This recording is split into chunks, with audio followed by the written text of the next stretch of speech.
This is Cohesion Connect with your host, Michelle Ricketts, and special guest, Martin Ricketts, the Digital Samurai. Here is Michelle Ricketts. This is Cohesion Connect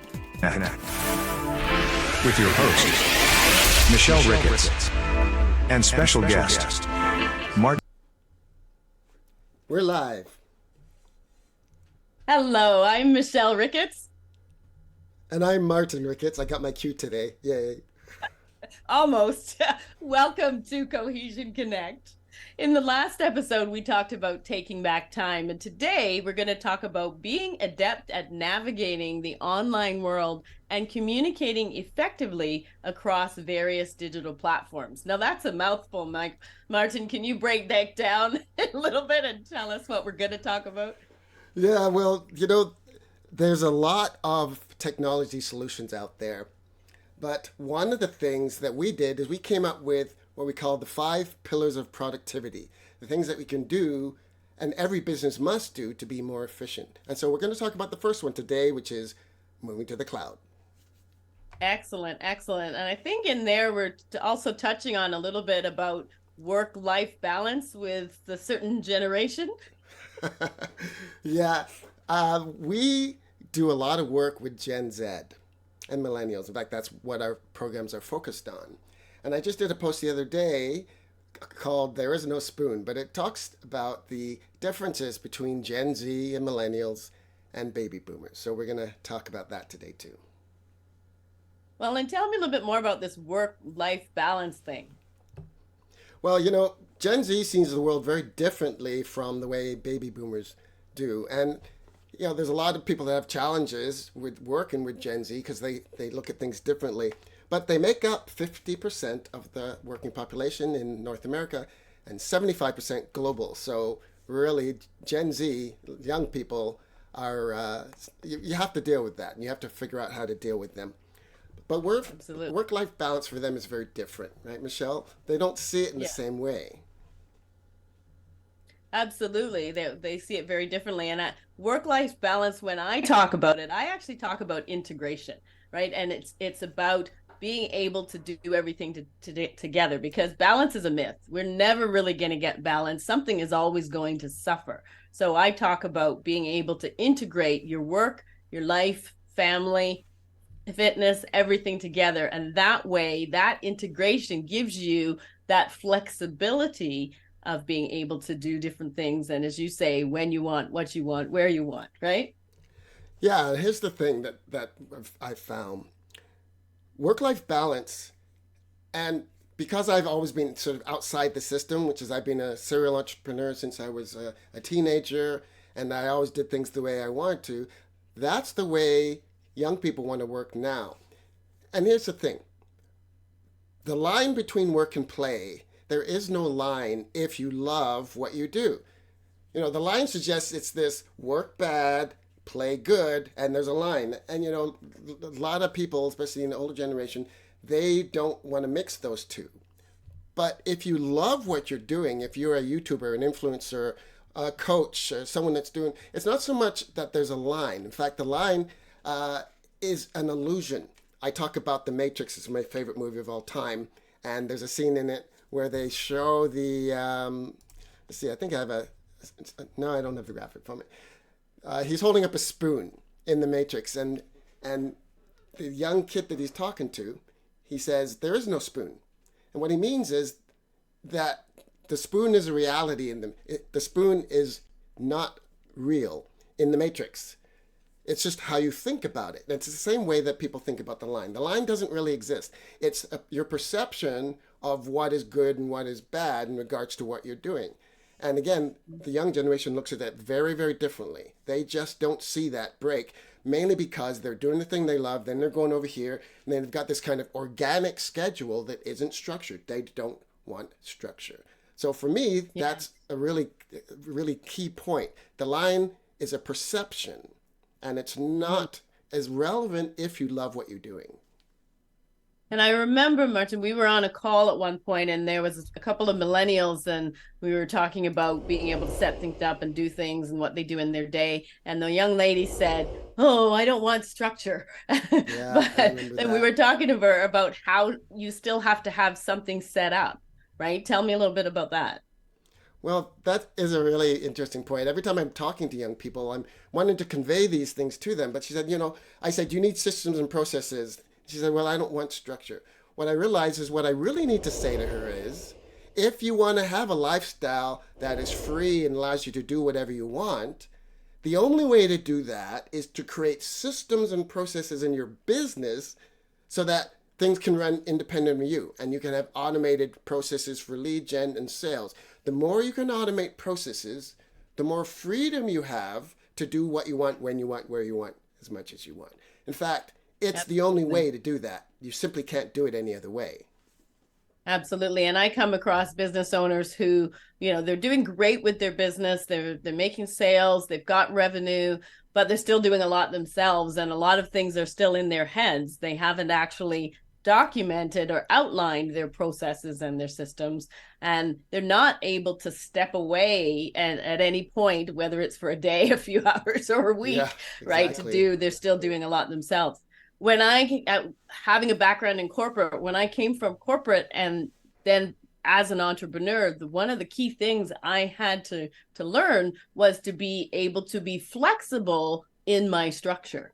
Because with corporate, we get a lot of structure. You do things certain times, certain ways, et cetera, et cetera. But as an entrepreneur, you have that flexibility to do an appointment in the middle of the day and not feel like you shouldn't be, or Yeah. go to the beach for a couple of hours at some point and come back and do work later. And so that flow and flexibility is what I refer to as the integration, and you're talking about that flexible lifestyle. That's right. And Michelle, the thing that I really want to convey to people is the technology gives you more freedom. Now, I will preface that by saying it is true that every technological breakthrough, they say, oh, it's going to free up your time, it'll be easier. That's not the way the world really works. What happens instead is that you can do more in the same amount of time, right? So it's Mm-hmm. not going to mean that you can sit on the beach. You could, but the other guys that are competition might not be doing that. So that's not necessarily the thing. But what it does do is, and especially with this new wave of AI tools, it allows you to do different jobs. It allows you to do the higher value jobs that only you can do. And that is a really fundamental change in the way that technology is now progressing. You can use technology to make your life easier by making the tasks that you do, by writing, by creating stuff, the creative tasks simpler. And then you can outsource other stuff. But that has Mm-hmm. never been the case. And now, that happened when calculators came out. Now you didn't have to do that work. Then when spreadsheets came out, now you could do what if and do 5 year forecasts, which you couldn't have done with a calculator. And now you can do predictive modeling with AI tools to decide which is the best business route. So the tools change. But what doesn't change is your ability to leverage, or at least what you need to work on is your ability to leverage those tools to improve your life and be more competitive. What I like to say, Michelle, is he who wields the AI tools best wins.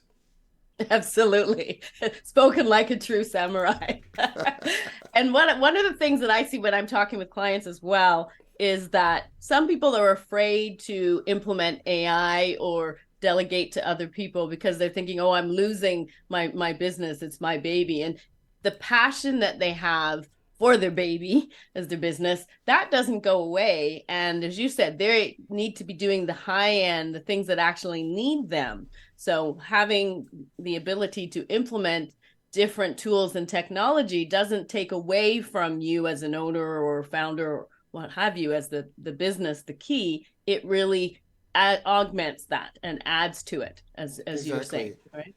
Now, Yeah. there's one other key thing that there's been a paradigm shift. Everyone has seen all the AI tools and everything coming out. But the real fundamental shift that's happened is that young people no longer have to take that shitty job when they get out of school before they climb up the corporate ladder or do whatever they're going to do. You used to have to do that. You know, a lot of pundits talk about that too. I saw Bill Maher, who I like, talking about that stuff, saying, "Don't they have to take that shitty job?" They don't. They do not have to take that shitty job. In fact, Gary Vaynerchuk talks about this a lot. You can do whatever you want. If you, well, first of all, he says most Gen Zers and even millennials want to be YouTubers or influencers. And by that, what he really means is they want to do the thing they love and make a decent living with it. And you can do that now. Instead of going to university or college or trade school, you can go and apply yourself and learn from YouTube and do whatever you want. You can monetize your story, as we like to say. That is profound change. Never in history has that been the case. You had to work at first on a farm because you wanted to eat. Then you had to work in the 20th century in the industrial age because that's what you did. Now you can do whatever you want and make money at it. Now, it's not easy and you've got lots of competition, but the barriers to doing that now are gone. So you could be a kid in Africa or somebody in wherever, and you can do that. That is a fundamental change. Yeah, absolutely. Absolutely. And we're not saying don't go to school. If that's what you want to do, absolutely, by all means, you still want to do that. But it's having the choice to be able to do what they want and not have to do what your parents did or do what everybody expects you to do or see something because you just want to make money and you don't know what else to do. You can now take something that you really love and make that into a business if you're doing it the right way. And that's exactly. the key. And you know, there's something you really need to consider in regards to technology is what is your relationship with technology? I just did a survey on LinkedIn about this, but I asked this: do you see technology as a ball and chain that you need to be unplugged from? Or do you see technology as a critical piece of your business, an important piece of your business? Or, as many Gen Zers do you see technology as something that you'll pry it from my cold, dead hands, right? They get a lot of flack for Heston reference. They weren't even alive. Yeah, that's right. That's true. They get a lot of flack for they use it here and they communicate and they do all this stuff. Well, that's because that's the way they've grown up doing it. They communicate differently. They use the technology differently. People bemoan the fact, people don't talk to each other anymore. It's just a different way of communicating. I can imagine there were some people when the phone came out that said, well, in my day, we wrote a letter. We went to see them. This newfangled phone thing, it's impersonal. I'm sure some people said that. The way that young people communicate is different from the way we do, but it doesn't make it worse. And the phone is not an affectation. There's no time when I don't want to be without the cognitive augmentation that a phone gives me. I'm out in the wilderness. I want to know what kind of tree that is, if I can eat that bush over there, or what kind of animal is creeping up behind me. I want to know stuff. Not only that, but I get in the habit of asking. I like to say, Michelle, don't guess, no. And you can now because you have this thing in your phone. So, like getting unplugged, that doesn't make any sense to me. But let me be clear, that is not the same as using your phone all the time. When you're talking to your grandma, you don't need to be on your phone. When you're at the dinner table, you shouldn't necessarily be on your phone, right? So it's an hour here, an hour there, this time, time. There's appropriate times to be on your phone. But saying you should be unplugged from it, I think that's wrong thinking. And people don't use the phone too much. They just don't use it properly often. But it's absurd to suggest that you should be without this. Michelle, in 50 years, we'll have these things implanted in ourselves. It'll probably be way less than that. But there'll be a time when these things are implanted, right? Absolutely. People have pacemakers and other technology in their body, which now is not a big deal. I'm sure at some point somebody said, I would never put that in my body. Well, things change. But things change over time. Being away from the tech, there's no reason to do that. It's how you use it, not the fact that you are using it. And things do change over time, as you said. So it's a matter of embracing that. And some of us will embrace it in different ways. And that's where millennials, Gen Zers, and baby boomers are all embracing it in different ways. I see some boomers doing much better than some Gen Zers. So it depends, I'll say, is the word. But then true. A 5-year-old can do better than most of us. Yeah, because it's intuitive. They're learning it. Being able to. Yeah, but here's the thing. If you're unplugging from the phone because you whatever, and the competition isn't, How are you going to deal with that? That's a challenge. You have to deal with this generation, which now is half the population. So, if you see technology as a ball and chain, as the enemy, that's problematic, right? And again, Yeah. it's not the tech. Bill Maher and others blame the phone for so many things in society. I think that's hogwash. It's how you use it. And I've said this before. You don't use it at certain times, you do use it others. But the fact that you're using it isn't, or using it all the time, isn't necessarily a problem. It's simply how you use it. So How it's technology used. can be a benefit, and it is, but you have to think about these things, and a lot of people don't. Absolutely. And how you use it is so important. I know for me, my phone doesn't come into my bedroom, but I'm sure for a lot of millennials, it sleeps beside them. So having said that, Martin, let's tell them a little bit about this moving to the cloud. What's that all about? Yeah, well, the 5 pillars that I just mentioned, moving to the cloud is the first one. And it's really important to be able to do that. There are 5 pillars of productivity. Here they are. Moving to cloud is the first one, then data management, business communications, privacy and security, and digital agility. Today, we are going to talk about moving to the cloud. So it's really important to understand that if you want to be able to have that flexibility that Gen Z talks about and everyone else talks about, then it's incumbent upon you to set up a technology that allows you to do that. And the first thing you should do is move your contents to the cloud. And by that I mean you simply store it on Google servers, Microsoft servers, whoever you're working with, Apple servers. And we use 2 programs in particular to do that. And again, we vet all of our hardware and the software in our system, so we have very specific ways for using them. And we can send you some information about that. We can talk about that later. But we're going to talk about 2 programs in particular. First is Dropbox. We use Dropbox as our primary storage area for everything. And we use a technique we call mirroring. And that simply means we put everything on the hard drive in Dropbox. So we mirror the hard drive in Dropbox. So what that means is everything you save is in Dropbox, so that you don't have to say, is that in Dropbox or should I put this in Dropbox? No, everything is in Dropbox. Now, we have a very specific folder structure that we use, which we'll talk about when we get to the next one, which is data management. But the folder structure makes it so it's very easy to find stuff. I will say that we have a job folder, and everything is in that job folder, right? That structure is different than what Windows suggests. Windows gets you a video file and a folder and an images folder and music folder. We don't do that. We store it based on based on the job.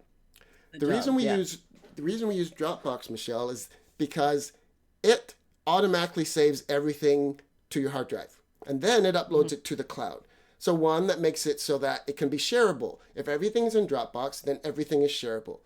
And that's, taking a step out. You don't have to worry, can I share it? You can share everything. You just take the link and you send it to whoever you want. And you don't have to think about it.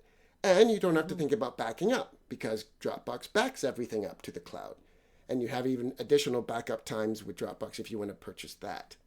Now, And the that's thing really... I love, Martin, about that too, I'll just say, is that working with clients globally, the thing I love is being able to access it wherever you are. So you're saying sharing is one thing, but access it, to me, that's huge. Exactly. And you can access it on any device because, of course, you can put Dropbox on any device. So that's the first thing. And we use that for most of our files in regards to videos and audio and all of that kind of stuff. For documents and spreadsheets and all of that kind of stuff, we use Google Drive. Now, you might use Microsoft Office. It's a great product, so we just don't do that. We're a Google house. But Google Drive we use for all of the collaborative tools that we use. Again, spreadsheets, documents, slide decks, drawings. Am I missing one, Michelle? There's a couple others in there, but those are the main ones. And Google does all the heavy lifting here, right? They have the collaboration tools and the security, so we don't have to worry about it. We can assign a very specific document for a specific amount of time, and it has infinite tracking, so you can see everything. But here's the thing. The reason we use Dropbox and Drive is because we always use the best tool for the job, which is Prime Directive number 3. And for managing files, Dropbox is better because it saves it to the drive first, then uploads it. For managing documents, Drive is better because they originate in Drive. But Drive isn't as good, in my estimation, for saving videos and all that stuff. It certainly can, but the way that it works, it saves it to Drive, then it downloads it to the hard drive. The opposite. And what that means is there's a lag between when you save it to Drive and when you have it access it on the hard drive. And to me, that's unacceptable. It's like an elevator that works 95% of the time. No, it doesn't work. So that's why we use Dropbox for files like videos and stuff, and Drive for documents, because we need instant access to both. So Martin, just to clarify, so Drive is going first to your hard drive and then to the cloud, or is that Nope, Dropbox? the other way around. The two. Okay.